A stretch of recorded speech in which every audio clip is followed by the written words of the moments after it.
La muerte siempre ha sido un tema tabú para nuestra sociedad y son pocos los que se atreven a pensarlo y por sobre todo a planear cada detalle de su muerte. ¿Usted se ha puesto a pensar cuánto cuesta un funeral? ¿Ha hablado del tema con su familia?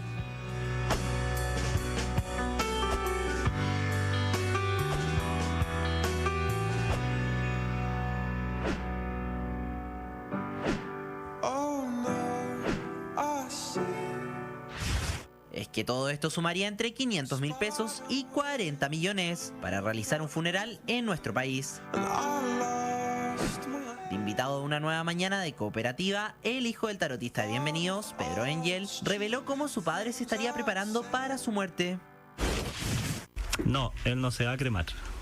Él quiere ser enterrado. Y ya tiene anticipado todo, tiene comprado su lugar. También lo hizo un poquito como Agustín Edwards ahí, fue más precavido y tiene todo el tema arreglado y no le interesa la cremación.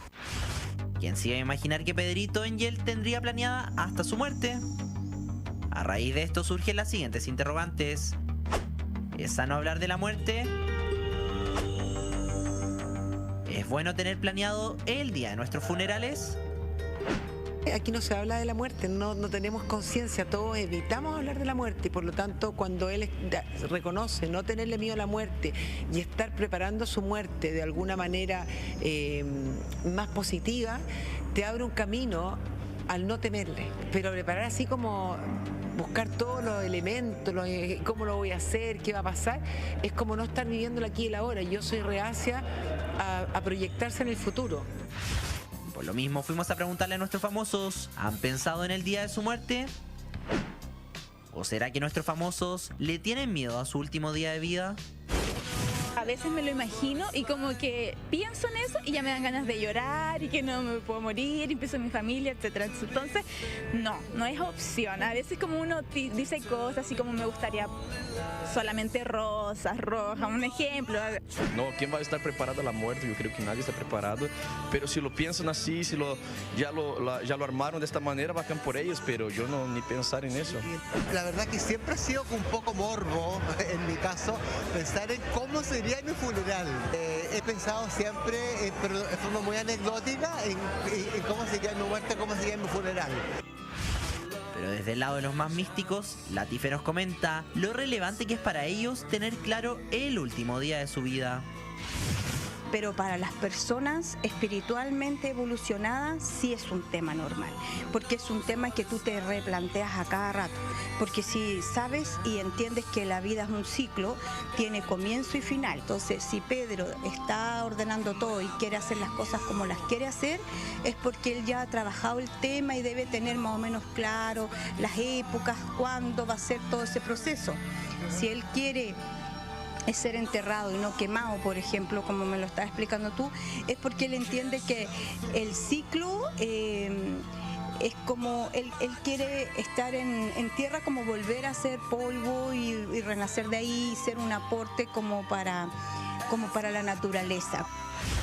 ¿Y ustedes han pensado en la muerte?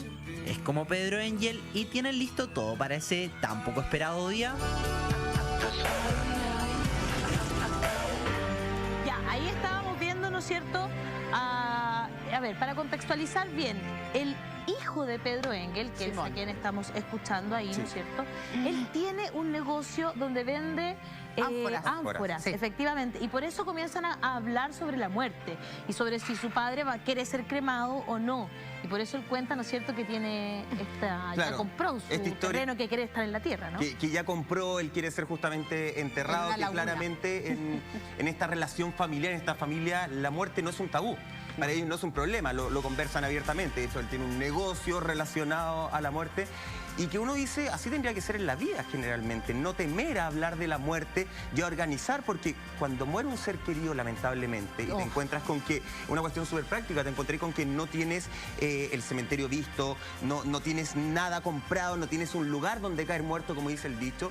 Es súper tremendo el hacer todo ese trámite en el minuto, con el dolor, pero la muerte a mí me parece que es un tema que en la familia cuesta mucho hablarlo. Es tremendo lo que tú dices y más encima súper caro, o sea, es carísimo. O sea, que lata que lo pongas, sí, parece muy frío, ¿no? Pero la verdad es que Roberto, ¿no es cierto? No es solo triste, sino además caro. Sí, pues es caro, hay que hacer muchos trámites. Yo encuentro generoso lo que hace Pedro, y ahí comparto con lo que habla Michael, que finalmente dejáis todo listo previo a, y por último, cuando ocurren estos hechos que de verdad son súper lamentables, obviamente cuando son familiares, por último podéis concentrarte 100% en, no sé, en despedirlo como él quiera, en estar en familia, porque lamentablemente siempre uno en la familia tiene que hacer toda esta burocracia que de verdad es durísimo.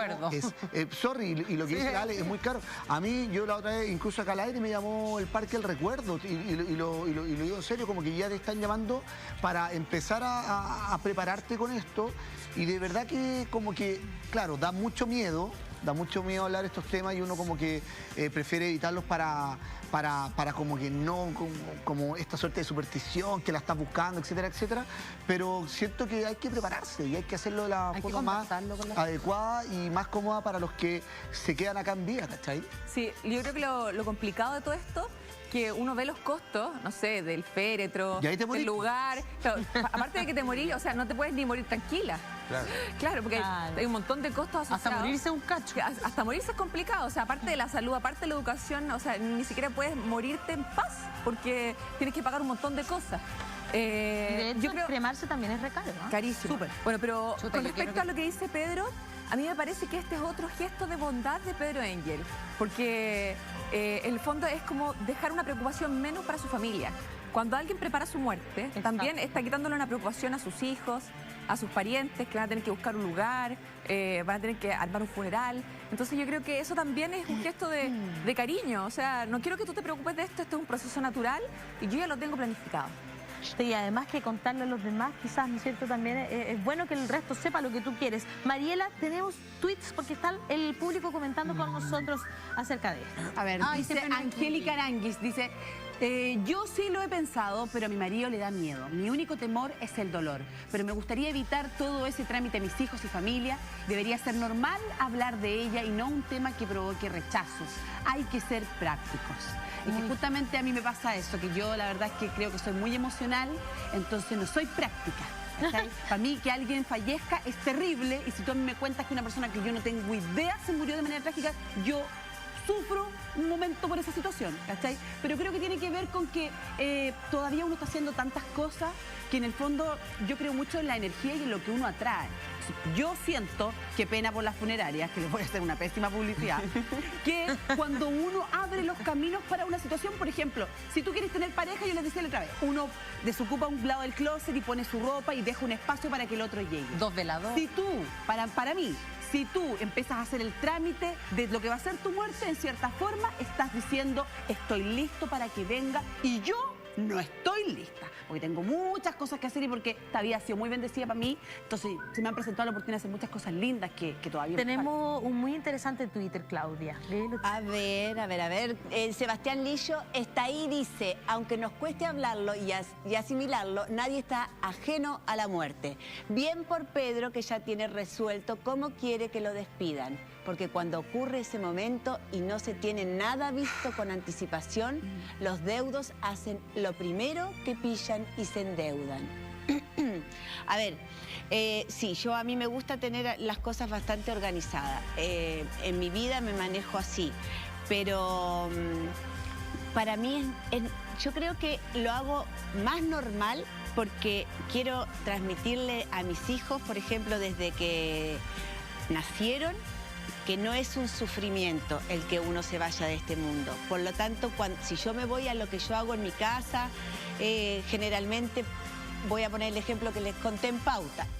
Hoy día, en la mañana, que nos despertamos todos a las 6 de la mañana, de repente a mi hijo le vino una maña con su abuela.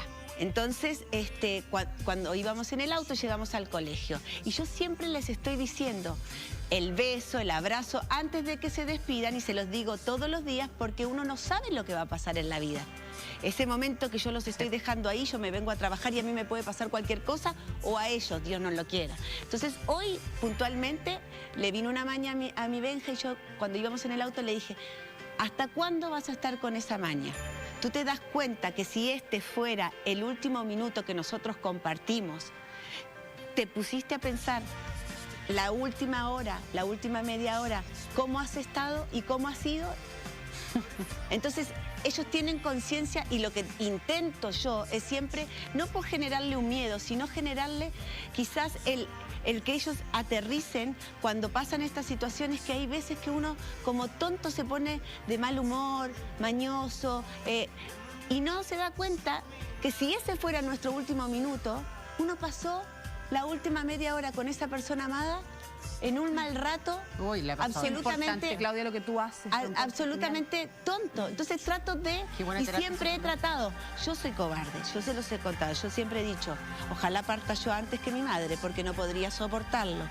Pero intento transmitirle a ellos que cuando nosotros nos vayamos de este mundo, siempre va a ser por algo mejor. Entonces yo sé que el dolor, tanto para ellos o como para mí, no lo vamos a poder evitar nunca. Ni ustedes, nadie va a poder evitar el dolor, el desgarrador, el sentimiento que seguramente nos va a invadir. Pero siento que hay que trabajar en eso. Y hay que trabajar en eso, en el que si hoy estamos acá, qué bacán reírnos, qué bacán pasar un buen rato, y no estar con tonteras, porque eso es algo que nos invade a diario a todas las personas. Es eso, es de repente darte cuenta que no estás viviendo y no estás pasando un buen rato no vale la pena. Por tonteras. Entonces ahí es cuando uno, pucha, o sea, trato de siempre tratar de aterrizarlo y llevarlo al presente. Que disfruten la vida al final, ¿no? Como que eso es un poco, saco como esa lección de lo que tú dices. No sé, ¿estás de acuerdo? Sí, Tata? lo que pasa es que es una cosa cultural, Ale. O sea, en otros países claramente la muerte es mirado como lo que es. O sea, uno trasciende a otro plano, no se acaba la vida, porque uno en realidad, claro, nosotros somos cuerpo, pero lo más importante es que somos alma. A mí me encanta Pedro Engel, yo lo encuentro un gallo súper evolucionado. Habla de la muerte con una naturalidad, dice que es su mejor compañera. Por supuesto, se le murió su hermano en un accidente de auto, luego su mujer. O sea, le ha tocado lidiar con la muerte, lo cual yo, gracias a Dios, de verdad, a mí nunca se me ha ido nadie en este minuto muy importante y yo creo que no sé cómo lo podría enfrentar. Ahora, yo tengo súper claro que a mi familia le he dicho, el día que yo me muera, me creman y me tiran a la montaña porque yo no, a mí no me pueden enterrar. O sea, hasta ahí voy a volver a mirarle porque de verdad soy claustrofóbica hasta muriéndome.